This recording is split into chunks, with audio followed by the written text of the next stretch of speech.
Chapter 22. Jonathan Harker's Journal. 3rd of October.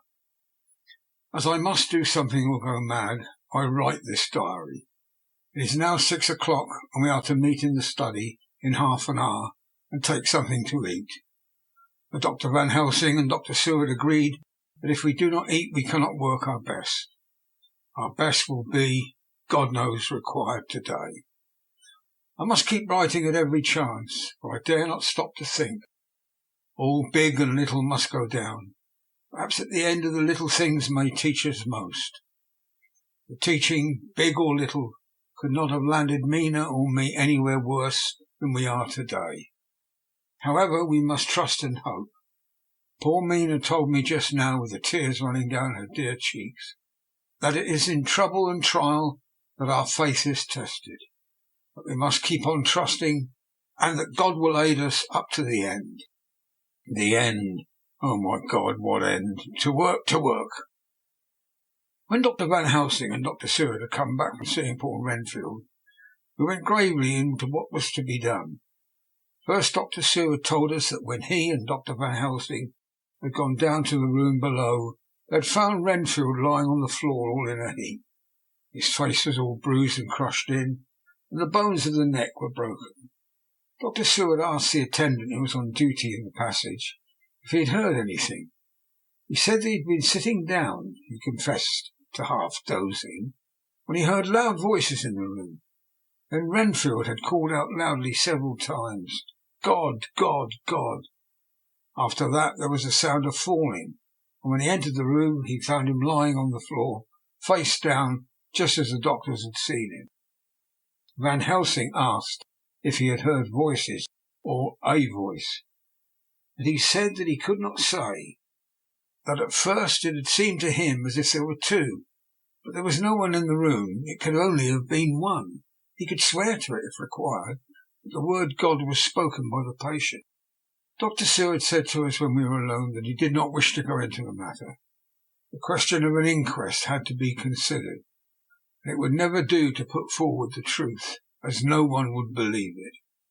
As it was, he thought that on the attendant's evidence he could give a certificate of death by misadventure in falling from bed. In case the coroner should demand it, there would be a formal inquest, necessarily to the same result. When the question began to be discussed as to what should be our next step, the very first thing we decided was that Mina should be in full confidence, that nothing of any sort, no matter how painful, should be kept from her. She herself agreed as to its wisdom, and it was pitiful to see her so brave and yet so sorrowful, and in such a depth of despair. There must be no concealment, she said. Alas, we have had too much already, and besides there is nothing in all the world that can give me more pain than I have already endured, and I suffer now. Whatever may happen, it must be of a new hope or new courage to me. Van Helsing was looking at her fixedly as she spoke, and said suddenly but quietly, "But, dear Madam Mina, are you not afraid, not for yourself, but for the others from yourself, after what has happened?" The face grew in set lines, but her eyes shone with the devotion of a martyr, as she answered, "Ah, no, for my mind is made up." "To what?" he asked gently, whilst we were all very still, for each in our own way we had a sort of vague idea of what she meant. Her answer came with direct simplicity, as though she were simply stating a fact. "Because if I find in myself, and I shall watch keenly for it, a sign of harm to any that I love, I shall die." "You would not kill yourself?" he asked hoarsely. "I would, if there were no friend who loved me, who would save me such a pain and so desperate an effort." She looked at him meaningly as she spoke. He was sitting down, but now he rose and came close to her and put his hand on her head and said solemnly, "My child, there is such an one if it were for your good. For myself, I could hold it into my account with God to find such a euthanasia for you, even at the moment, if it were best. Nay, were it safe. But, my child—" For a moment he seemed choked, and a great sob rose in his throat as he gulped it down and went on. There are here some who would stand between you and death. You must not die. You must not die by any hand, but least of all by your own, until the other, who has fouled your sweet life, is true dead. You must not die, for if he is still with the quick undead, your death would make you even as he is. No, you must live. You must struggle and strive to live, though death would seem a boon unspeakable. You must fight death himself, though he come to you in pain or joy, by the day or night, in safety or in peril. On your living soul I charge you that you do not die, nay, nor think of death until this great evil be past. The poor dear grew white as death, and shocked and shivered as I had never seen a quicksand shake and shiver at the incoming of the tide. We were all silent. We could do nothing. At length she grew more calm, and turning to him said sweetly, but oh so sorrowfully, as she held out her hand, I promise you, my dear friend, that if God will let me live, I shall strive to do so, till, if it may be in his good name, this horror may have passed away from me. She was so good and brave that we all felt that our hearts were strengthened to work and endure for her, and we began to discuss what we were to do. I told her that she was to have all the papers in the safe, and all the papers or diaries and phonographs we might hereafter use, and was to keep the record as she had done before. She was pleased with the prospect of anything to do, if pleased could be used in connection with so grim an interest. As usual, Van Helsing had thought ahead of everyone else, and was prepared with an exact ordering of our work. It is perhaps well, he said, that our meeting after our visit to Carfax, we decided not to do anything with the earth boxes that lay there. Had we done so, the Count may have guessed our purpose, and would doubtless have taken measures in advance to frustrate such an effort with regard to the others. But now he does not know our intentions. Nay, more in all probability, he does not know that such power exists to us as can sterilize his lairs, so he cannot use them as of old. We are now so much further advanced in our knowledge as to their disposition, that when we have examined the house in Piccadilly, we may track the very last of them. Today, then, is ours, and in it rests our hope. The sun that rose on our sorrow this morning guards us in its course. Until it sets tonight, that monster must retain whatever form he now has. He is confined within the limitations of his earthly envelope. He cannot melt into thin air, nor disappear through cracks or chinks or crannies. If he go through a doorway, he must open the door like a mortal. And so we have this day to hunt out all his lairs and sterilize them. So we shall, if we have not yet catch him and destroy him, drive him to bay in some place where the catching and destroying shall be done in time. Sure. Here I started up, for I could not contain myself at the thought that the minutes and seconds too preciously laden with Mina's life and happiness were flying from us, since whilst we talked action was impossible. But Van Helsing held up his hand warningly. Nay, friend Jonathan, he said, in this the quickest way home is the longest way, so your proverbs say. We shall act, and act with desperate quick, when the time has come. But think, in all probable, the key of the situation is in that house in Piccadilly. The Count may have many houses which he has bought. Of them he will have deeds of purchase, keys and other things. He will have paper that he write on. He will have his book of cheques. There are many belongings that he must have somewhere. Why not in this place so central, so quiet, where he come and go by the front or back at all hour, when in the very vast of the traffic there is none to notice. We shall go there and search that house. When we learn what it holds, then we'll do what our friend Arthur called, in his phrases of hunt, stop the earths. And so we run down our old fox. Is that not so hard? And let us come at once, I cried. We are wasting precious, precious time. Professor did not move, but simply said, "And how are we to get into that house in Piccadilly?" "Anyway," I cried, "we shall break in if need be." "And your police, where will they be, and what will they say?" I was staggered, for I knew that if he wished to delay he had a good reason for it. So I said, as quietly as I could, "Don't wait more than we need be. You know, I am sure, what torture I am in." "Ah, my child, that I do, and indeed there is no wish of me to add to your anguish. But just think, what can we do until all the world be at movement? Then will come our time. I have thought and thought, and it seems to me the simplest way is the best of all. Now we wish to get into the house, but we have no key, is it not so?" I nodded. "Now suppose that you were in truth the owner of that house, and could still get in it, and think there was to you no conscience of the housebreaker. What would you do?" "I should get a respectable locksmith and tell him to set to work to pick the lock for me." "And your police, they would interfere, would they not?" "Oh no, not if they knew the man was properly employed." "Then," he looked at me as keenly as he spoke, "and in all doubt is the conscience of the employer, and the belief of your policeman as to whether or no that employer has a good conscience or a bad one. Your police must indeed be zealous men and clever, oh so clever, in reading the heart, that they trouble themselves in such a matter.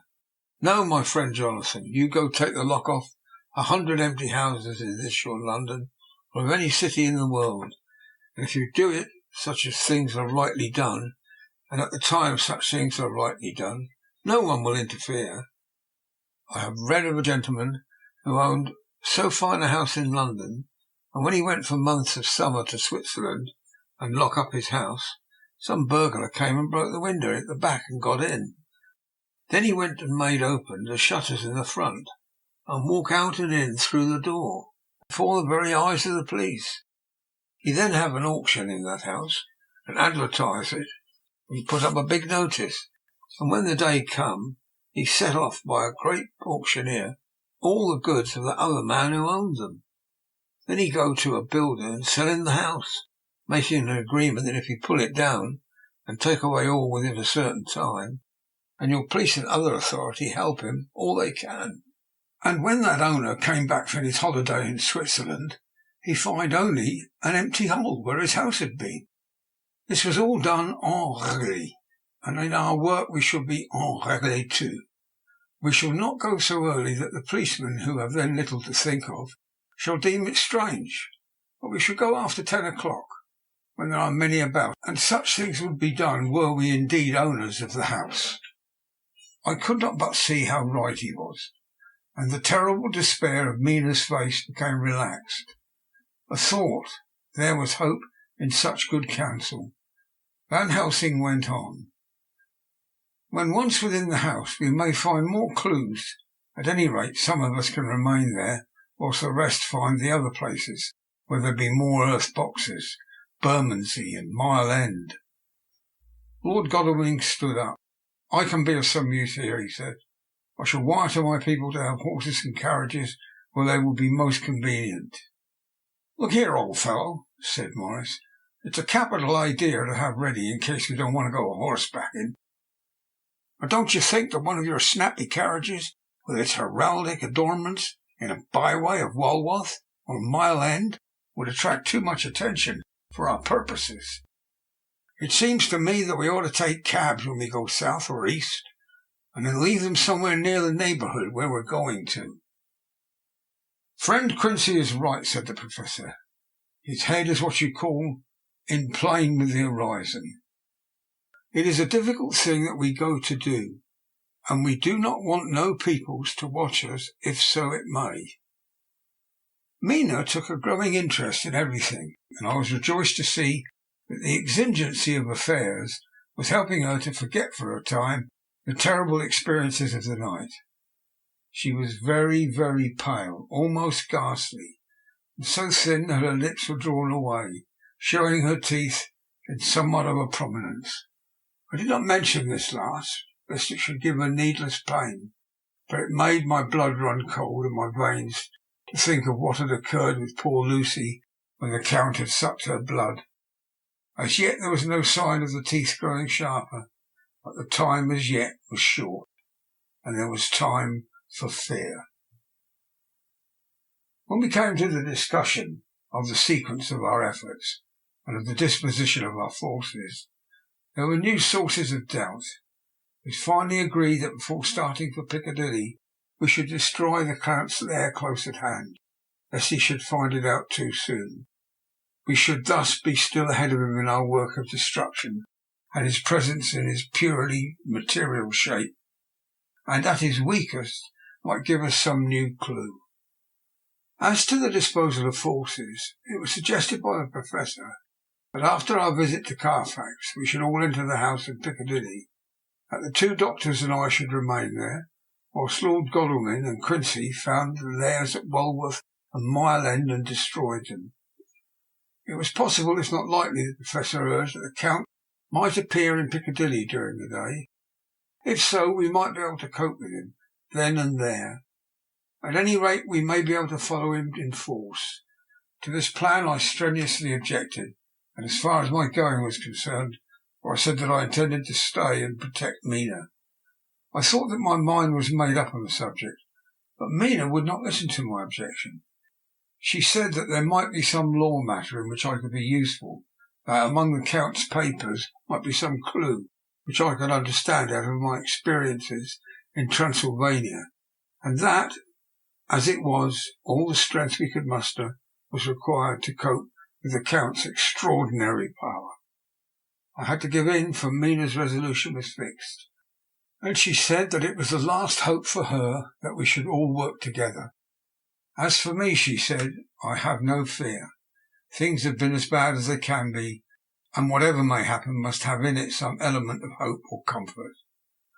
Go, my husband. God can, if he wishes, guard me as well alone as with anyone present.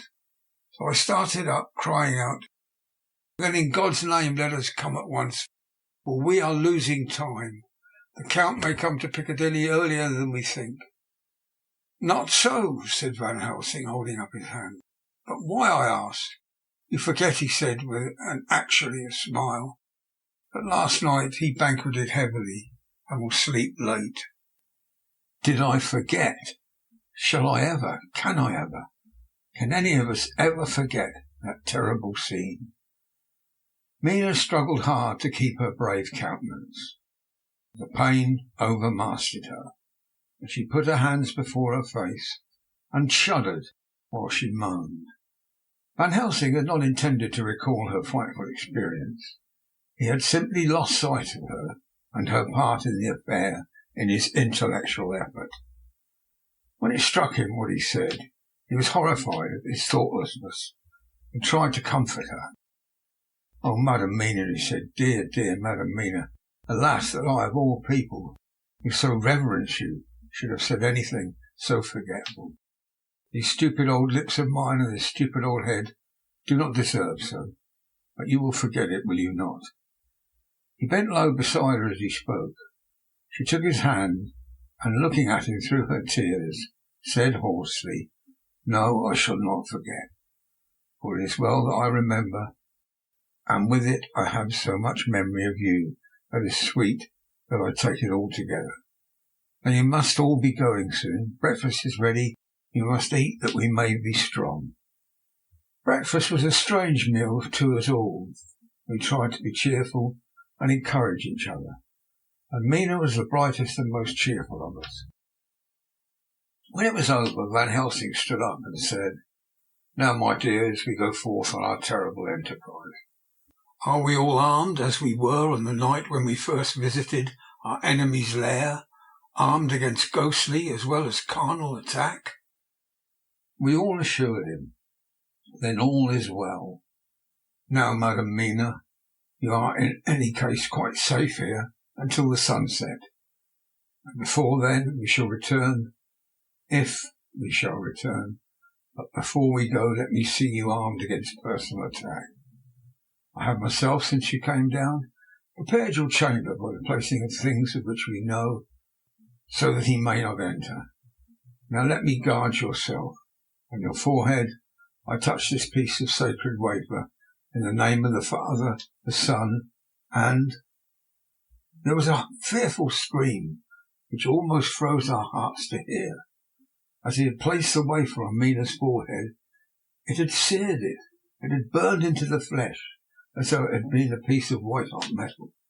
My poor darling's brain had told her the significance of the fact as quickly as her nerves received the pain of it, and the two so overwhelmed her that her overwrought nature had its voice in that dreadful scream. But the words to her thought came quickly. The echo of the scream had not ceased to ring on the air when there came the reaction, and she sank on her knees on the floor in an agony of abasement, pulling her beautiful hair over her face. As the leper of his old mantle, she wailed out, "Unclean, unclean! Even the Almighty shuns my polluted flesh. I must bear this mark of shame upon my forehead until Judgment Day." They all paused. I had thrown myself beside her in an agony of helpless grief, and putting my arms round her, held her tight. For a few minutes our sorrowful hearts beat together, whilst the friends around us turned away, their eyes that ran tears silently. Then Van Helsing turned and said gravely, so gravely that I could not help feeling he was in the same way inspired and was stating things outside himself, "It may be that you may have to bear that mark till God himself see fit, as he most surely shall on the Judgment Day, to redress all wrongs of the earth and of his children that he has placed thereon. And oh, Madam Mina, my dear, we who love you be there to see, when that red scar, the sign of God's knowledge of what has been, shall pass away, and leave your forehead as pure as the heart we know. For surely as we live, that scar shall pass away, when God sees right to lift the burden that is hard upon us. Till then we bear our cross, as his Son did, in obedience to his will. It may be that we are chosen instruments of his good pleasure, and that we ascend to his bidding as that other through stripes and shame, through tears and blood, through doubts and fears, and all that makes the difference between God and man." There was hope in his words, and comfort, and they made for resignation. Mina and I felt so, and simultaneously we took hold of one of the old man's hands, bent over and kissed it. And then without a word we all knelt down together, and holding hands swore to be true to each other. We men pledged ourselves to raise the veil of sorrow from the head of her whom, each in his own way, we loved, and we prayed for help and guidance in the terrible task which lay before us. It was then time to start, so I said farewell to Mina, a parting which neither of us shall forget to our dying day, and we set out. To one thing I have made up my mind. If we find that Mina must be a vampire in the end, and she shall not go into that unknown and terrible land alone. I suppose it is thus in old times one vampire meant many, just as their hideous bodies could only rest in sacred earth, so the holiest love was the recruiting sergeant for their ghastly ranks. We entered Carfax without trouble, and found all things the same as on the first occasion. It was hard to believe that amongst so prosaic surroundings of neglect and dust and decay there was any ground for such fear as we already knew. Had our minds not been made up, and had there not been terrible memories to spur us on, we could hardly have proceeded with our task. We found no papers or any sign of use in the house, and in the old chapel the great boxes looked just as they had been when we had seen them last. Dr. Van Helsing said to us solemnly as we stood before them, "And now, my friends, we have a duty here to do. We must sterilize this earth, so sacred of holy memories, that he has brought from a far distant land for such fell use. He has chosen this earth because it has been holy. Thus we defeat him with his own weapon, for we will make it more holy still." As he spoke he took from his bag a screwdriver and a wrench, and very soon the top of one of the cases was thrown open. The earth smelt musty and close, but we did not somehow seem to mind, for our attention was concentrated on the Professor. Taking from his box a piece of the Sacred Wafer, he laid it reverently on the earth, and shutting down the lid began to screw it home. We aided him as he worked. One by one we treated in the same way each of the great boxes, and left them as we had found them, to all appearance. But each was a portion of the host. When we closed the door behind us, the Professor said solemnly, "So much is already done. If it may be that with all the others we can be so successful, then the sunset of this evening may shine on Madam Mina's forehead, all as white as ivory and with no stain." As we passed across the lawn on our way back to the station to catch our train, we could see the front of the asylum. I looked eagerly, and in the window of my own room saw Mina. I waved my hand to her and nodded to tell her that our work there was successfully accomplished. She nodded in reply to show that she understood. The last I saw, she was waving her hand in farewell. It was with a heavy heart that we sought the station and just caught the train, which was steaming in as we reached the platform. I have written this in the train. Piccadilly, 12:30 o'clock. Just before we reached Fenchurch Street, Lord Godalming said to me, "Quincy and I will find a locksmith. You'd better not come with us in case there should be any difficulty, for under the circumstances it wouldn't seem so bad for us to break into an empty house. But you are a solicitor, and the Incorporated Law Society might tell you that you should have known better." I demurred as to my not sharing any danger even of odium, but he went on, "Besides, it will attract less attention if there are not too many of us. My title will make it all right with the locksmith and with any policeman that may come along. You had better go with Jack and the Professor and stay in the Green Park, somewhere in sight of the house, and when you see the door open and the smith has gone away, do all you come across. We shall be on the lookout for you and shall let you in." "The advice is good," said Van Helsing, so we said no more. Godalming and Morris hurried off in a cab, we following in another. At the corner of Arlington Street our contagion got out and strolled into the Green Park. My heart beat as I saw the house on which so much of our hope was centred, looming up grim and silent in its deserted condition amongst its more lively and spruce-looking neighbours. We sat down on a bench with a good view and began to smoke cigars, so as to attract as little attention as possible. The minutes seemed to pass with leaden feet as we waited for the coming of the others. At length we saw a four-wheeler drive up.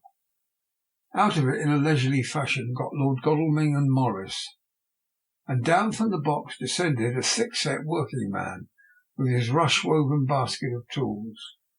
Morris paid the cabman, who touched his hat and drove away. Together the two ascended the steps, and Lord Godalming pointed out what he wanted done. The workman took off his coat leisurely and hung it on one of the spikes of the rail, saying something to a policeman who had just then sauntered along. The policeman nodded acquiescence, and the man kneeling down placed his bag beside him. After searching through it, he took out a selection of tools, which he produced to lay beside him in an orderly fashion. Then he stood up, looked into the keyhole, blew into it, and turning to his employers made some remark. Lord Godalming smiled, and the man lifted a good-sized bunch of keys, selecting one of them, and began to probe the lock, as if feeling his way with it. After fumbling about for a bit, he tried a second, then a third. All at once the door opened under a slight push for him, and he and the two others entered the hall. We sat still. My own cigar burnt furiously, but Van Helsing's went cold altogether. We waited patiently as we saw the workman come out and bring his bag. Then he held the door partly open, steadying it with his knees whilst he fitted a key to the lock. This he finally handed to Lord Godalming, who took out his purse and gave him something. The man touched his hat, took his bag, put on his coat and departed. Not a soul took the slightest notice of the whole transaction. When the man had fairly gone, we three crossed the street and knocked at the door. It was immediately opened by Quincy Morris, beside whom stood Lord Godalming lighting a cigar. "The place smells so vilely," said the latter as we came in. It did indeed smell vilely, like the old chapel at Carfax, and with our previous experience it was plain to us that the Count had been using the place pretty freely. We moved to explore the house, all keeping together in case of attack, for we knew we had a strong and wily enemy to deal with, and as yet we did not know whether the Count might not be in the house. In the dining room, which lay at the back of the hall, we found 8 boxes of earth. 8 boxes only out of the 9 which we sought. Our work was not over, and would never be until we should have found the missing box. First we opened the shutters of the window, which looked out across a narrow stone-flagged yard at the blank face of a stable, pointed to look like the front of a miniature house. There were no windows in it, so we were not afraid of being overlooked. We did not lose any time in examining the chests. With the tools which we had brought with us, we opened them, one by one, and treated them as we had treated those others in the old chapel. It was evident to us that the Count was not present in the house, and we proceeded to search for any of his effects. After a cursory glance at the rest of the rooms, from basement to attic, we came to the conclusion that the dining room contained any effects which might belong to the Count, so we proceeded to minutely examine them. They lay in a sort of orderly disorder on the great dining room table. There were title deeds of the Piccadilly house in a great bundle, deeds of the purchase of the houses at Mile End and Bermondsey, notepaper, envelopes, pen, ink, all were covered up in a thin wrapping paper to keep them from dust. There was also a clothes brush and a comb, a jug and a basin, the latter containing dirty water which was reddened as if with blood. Last of all was a little heap of keys of all sorts and sizes, probably those belonging to the other houses. When we had examined this last find, Lord Godalming and Quincy Morris, taking accurate notes of the various addresses of the houses in the east and south, took with them the keys in a great bunch, and set out to destroy the boxes in these places. The rest of us are, with what patience we can, waiting their return, or the coming of the Count. End